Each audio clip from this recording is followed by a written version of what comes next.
It's good to see everybody here in person. Rob and I did this exact same, well, it's not going to be the same, but we did get to speak last year at Work Shifting 1.0, and it was virtual, so this is a big shift from that. Yeah, I want to make sure you're not a hologram, that this is real. I'm real. I'm not in the metaverse. We are actually here in real life. We are focusing on the state of the American workforce, the state of the American worker this morning, and we're going to get insight from you on that, Rob. Because you have this Pulse of the American Workers survey that Prudential does. You've done 15 of them. They've done them since 2017. But I do want to start with Russia's invasion of Ukraine. And how you're looking at that. I mean, you were CFO at Prudential Financial before you were vice chair. You have been at the company since 1983, so you've seen shifts in the global power dynamic.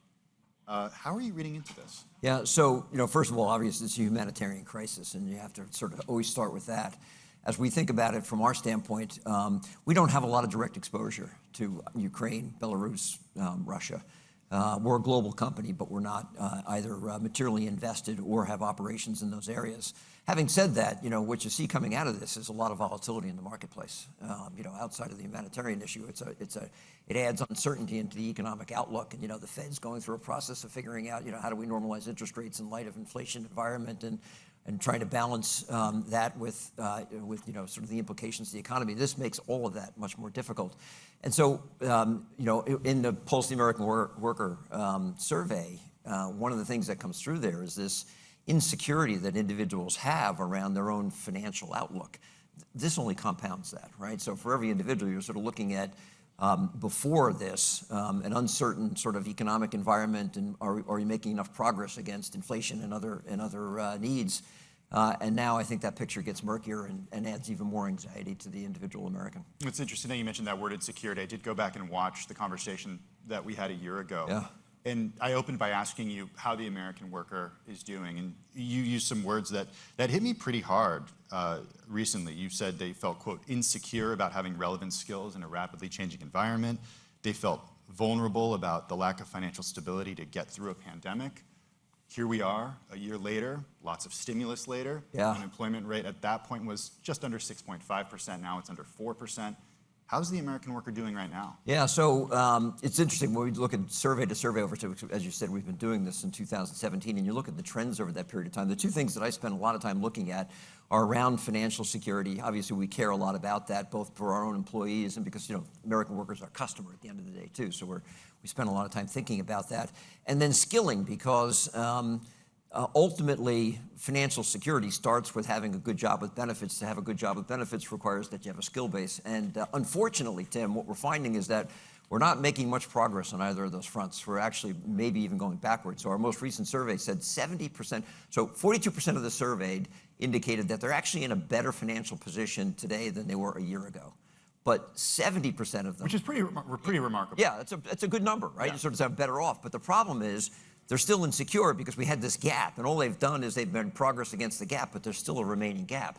So 70% of them are insecure about their financial future in retirement. That's up 10 points from the beginning of the pandemic and 5 points from when we surveyed just a quarter or so ago. So how do you square that with the Great Resignation? Yeah. And what we've seen coming from the American worker in terms of not just job switching, but leaving the workforce entirely? Yeah, so it's sort of interesting. On the surface of it, it looks like these things don't sort of fit with each other. If people are insecure, why are they leaving? Well, part of the reason they're leaving, they're sort of, as we think about those motivators, compensation is in there. They are looking to leave in order to find sort of a better financial equation. That financial equation includes not just direct comp, but benefits as well. And so there is a motivation there that's sort of behind this Great Resignation. But Tim, the other pieces of that actually have to do with part of the topics that were in the earlier panel, which is it's really about a big motivator there is around this whole work-life balance. People are looking for greater flexibility than they're able to get, and they're also looking for career development. Those are the two things outside of compensation that come up repeatedly in our surveys. And if you look, in fact, so in our survey, 22% of the people we surveyed had recently changed jobs, right? 1/3 of them took a pay cut when they changed jobs. That blew me away when I saw that statistic. They took a pay cut because ostensibly they wanted a job with a better quality of life, or what they interpreted as a better quality of life, more flexible. Yeah, yeah. And so 30% of them actually took a part-time job or a gig job because they were trying to find that kind of a balance. But yeah, so the motivator seems to be that, compensation is always a motivator. That becomes table stakes as leaders think about these things in their own workforce. But the reality is it's so much deeper than that. And this flexibility around balancing work and life has become a major motivation for individuals. So what's a manager to do? And look, answer this question from the perspective of what you're doing at Prudential and what managers are doing at Prudential when it comes to talent retention. Can you give us some insight there into who's leaving, how you're keeping them? Yeah, so you start with, as I said, compensation is table stakes. You need to be at market. But if all you focus on, and I hear a lot of narrative around this, well, we got to pay competitively. Yes, we have to pay competitively, but if that's where you stop, your relationship with your employee becomes transactional, right? And if that is not the relationship you want to have with your employee, because what that means is next higher pay is where they go next, right? You want them to have an employee value proposition with your company that goes beyond just what you're paying them on a yearly basis. And so what you have to look at is flexibility, career development. Career development having two components of it. It's mobility, so that they have a chance to develop in their careers, and it's skilling and training. When we think about what it means to have a durable job, it means that you're going to have to work on a platform where the reality is every 3 to 5 years, your skills are going to become obsolete. So does that mean you have to leave to go someplace else, or is your employer going to invest in your skilling in order to make you relevant to what the needs are on a go-forward basis? So benefits are a big piece of the equation as well. So that's, I think, the complement of pay competitively, provide opportunities for development through mobility and through skilling, and then have a benefits package. Those are the things that people are saying are important to them. And so that's what we're trying to put in front of our employees. I think culture comes in there as well, and we could talk about that. Yeah, well, let's talk about that in the context of actually returning to work, because about a week from now, Prudential employees are invited back to their offices. Yeah. What does invited back mean? So March 16th, our grand reopening, I think I shared with you earlier, Tim, it's actually the 2-year anniversary of when we went out.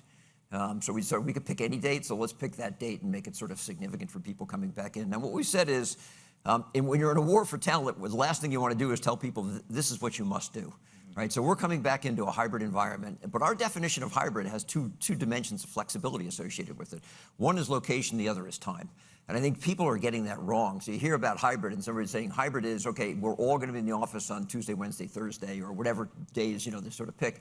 If you're not giving employees flexibility to choose when they come in, within parameters, there are days when you do want everyone in the office, but our model is everyone's invited back in. We're going to have a hybrid model, and we're going to provide flexibility as to both dimension of time and dimension of space. And incidentally, if you're still uncomfortable coming back in, at this point in time, we're not forcing anyone to come back in. If remote's worked for 2 years, if you want to stay fully remote for the time being, we're going to accommodate that. For the time being? Yeah. Do you foresee it being a requirement in the next few years to actually have a physical presence in an office 5 days a week? I think there are certain jobs which can always be done fully remotely. Even before the pandemic, we had low 20% of our jobs were done 100% remote already. So that number probably goes up from where it was. So maybe it's 30% of our jobs now can be done fully remotely, and people only need to come in, quarterly or whatever it is for, when we have town halls and things like that. But there clearly is an element of coming back into the office which helps to strengthen culture that we've missed in the course of the last 2 years. And I think that was sort of the camel's nose under the tent of what started the Great Resignation. Started as the Great Rethink and then turned into the Great Resignation. You have this disassociation with your company, with your workers, your platform, culture of your company, when you're not seeing the people on a day-to-day basis and you're actually not in the office. So yeah, we're anticipating at some point in time, we'd like everyone to at least be spending people who are not fully remote, spending some time back into the office.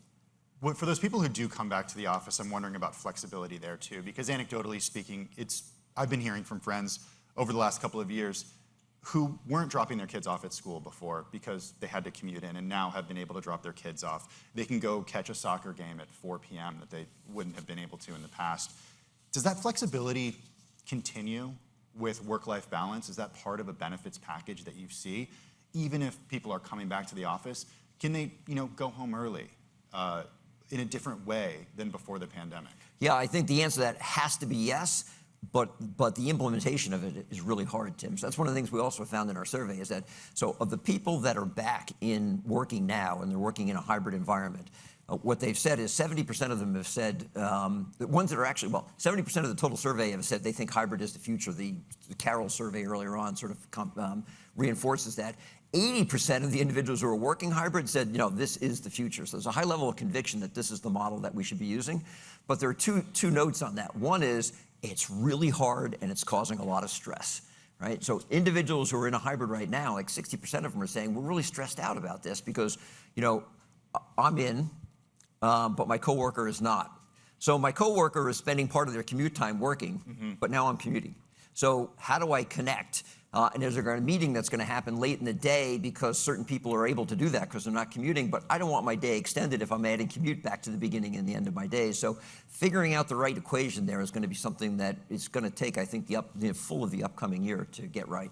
What were the differences that you saw with people's comfort from working from home this year or a hybrid work environment versus last year and even previous years of doing the Pulse of the American Worker survey? So throughout the entire survey, it started at like low 50% people thought hybrid was the right work and remote was going to work.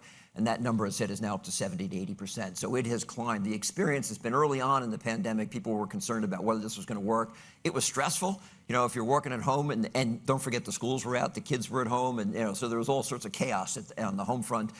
If you're working in the kitchen and all that chaos is going on around you, if you're competing for Wi-Fi with your teenage kids, or so there was a lot of stress associated with that. That sort of worked its way through, and people are figuring out how to work remotely productively, and they're enjoying the flexibility that's associated with it. So remote does work, and hence that's why I think the model of the workplace in the future is one that's got to take all the good things that were in 2019 when we were together and we were in the office. We were sharing and we're learning and we're engaging and we had ideation together, but with all the good things that have come from the remote work experience. I think that is, you used the word benefit before, that's one of the new benefits. Flexibility around work is going to be a required benefit for people as they're evaluating where they want to go work. So what would you say to a manager watching right now who doesn't yet believe in a flexible work environment, working from home, even 4 days a week, for example? Yeah. What do they have to understand about the fight for talent right now and how they need to have that be a benefit in order to attract the best employees? Yeah, so first, what you lit on is a real issue, because in our survey, what it shows is for managers, around 45% of them have said they don't think this is working. Start right there. So there's a disconnect. Yeah, there's a disconnect. And incidentally, I get that. Managers are in the crossroads, right? They're in the crosshair. They are the ones that have to, they're worried about their employees and dealing with their team members and dealing with all of their stress. They have their own stresses they're dealing with, and then they have the demands of the company. And so managers are they're the ones that are getting crushed in this. And so I'm sympathetic to the fact they're saying, this isn't working because I'm really stressed out about the whole thing. 2/3 of them, Tim, said they think their employer will revert back to the 2019 model, that hybrid will go away. Yeah, 2/3 of them said they think. So they essentially think this is sort of an aberration, like David Solomon said about working from home. Yeah, so there's that skepticism. Incidentally, workers who were surveyed had the same skepticism. They fear that their employers, around 2/3 of them, a little less, but around 60% of them or so, feared that hybrid would ultimately be sort of a passing fad and they'd be forced to come back in. So if I'm coaching managers, particularly at this point in time, it's very obvious. You got a war for talent going on. That's obvious. We got the JOLTS report's coming out at in half an hour, 20 minutes, and it will probably show we got somewhere around 11 million job openings still. And so when you think about that level of job openings, and we've got lots of openings at our company as well. We're trying to retain our talent and we're trying to bring new talent onto the platform. You've got to demonstrate flexibility in order to be able to do that. So it's going to be hard, but the hard is worth it in order to be able to get the talent. I want to hit on financial security in just a minute. First, though, I want to ask about managers and burnout. Yeah. We talked a lot in the last year about burnout when it comes to the American worker. We certainly saw that happen within the investment banks this year. What are managers saying about burnout? So 60% of them are saying, my mental health has suffered. So that's not insignificant, right? Were you asking these questions before the pandemic? Yeah, we were, and that number has climbed. Although early in the remote, they were quite high. When we first went remote, they spiked up, they came down a little bit, but they've come back up again as we've gone back into hybrid. So it's sort of like, it's what I like to say is like, everyone knew how to work when we were all in the office. Everyone figured out how to work when we were 100% remote. But then when we've gone back into this hybrid, it's actually caused an increase in stress again, because we're saying now we've got to figure out a whole new work model, and this is hard to do. 45% of them, Tim, said that they think their own careers are suffering because they're not having a chance to sort of do their own career development, and they're not getting enough skilling. Let's hit on finances of the American worker. Yeah. Last year, our conversation was about vulnerability and them feeling insecure. The American worker in general, though, when it comes to their own personal finances, is feeling like they're in a better place right now. Yeah, 42% of them anyway said, yeah, we're doing better. They took those gains that they've gotten from either an income or a savings standpoint, they're putting into savings, investment, they've paid down debt. The Gen Zers and millennials are maybe spending a little bit more than the boomers are, but by and large, they've used it to improve their financial position. You did this survey in February. Yeah. Before gas prices, at least here, hit a record high, not adjusted for inflation. Would you anticipate that number changes at all the next time you do that survey because of inflationary pressure? Well, yeah, I think that what we're finding is, so 2/3-ish of those surveyed expect a pay raise of somewhere between 1% and 5% in this upcoming year. And so they're expecting, but if you think about a 1% to 5% pay raise, that's not keeping pace with, inflation numbers will come out again on Thursday, but, we're seeing 8-9% inflation. And so they're falling behind. So I think that will continue to add stress to the equation for What's the power dynamic right now between the worker and the manager? Yeah, so it shifted where the worker is more empowered, absolutely. And incidentally, I think that's a healthy thing for our economy. It's been too long where, the capital versus labor piece of the equation has been tilted toward capital. And so, for labor, for talent to be able to sort of get a little bit of negotiating leverage is probably a good thing. I actually think particularly for skilled talent, that 11 million job opening, Tim, that's, you got two ends of that spectrum. One is you have frontline workers, jobs that are not paying well and don't have benefits, and no one wants them. All right, that's a sort of, if people are trying to figure that out, it's like, what are you not seeing here? But at the other end of that is the higher end of the skills, and we're seeing this very clearly, which is that the job openings that we have a requirement for skills that we're not finding in the workplace. So our last survey, the one right before this, showed that 60% of the hiring managers indicated they weren't getting enough applications. They said 70% the applications didn't have the skills that they needed. So think about that, right? So the number of applicants is dropping, and those that you're seeing aren't skilled to do the job that you need, which is that's a minor crisis. I was talking to a friend at an architecture firm recently. He said that he's heard stories of young architects saying to their bosses, "I want to work 4 days a week, but be paid the same." And the manager basically says, "Okay," because they have no alternative. Yeah. So there's a serious power shift. Just in the last 40 seconds that we have, Rob, we're sitting here March of 2023, a year from now. What's the conversation that we're having? I think at that point in time, we figured out how to make hybrid work. I'm an optimist. I read something recently that resonated with me. Don't talk to me whether the glass is half full or half empty. I'm happy there's water in the glass. I'm actually optimistic we're going to figure this out and that people will get a good balance, and that'll help move us forward. I also think at that point in time, we're going to have a lot more clarity about how the European front is going to turn out, and hopefully our economic outlook is more stable as well.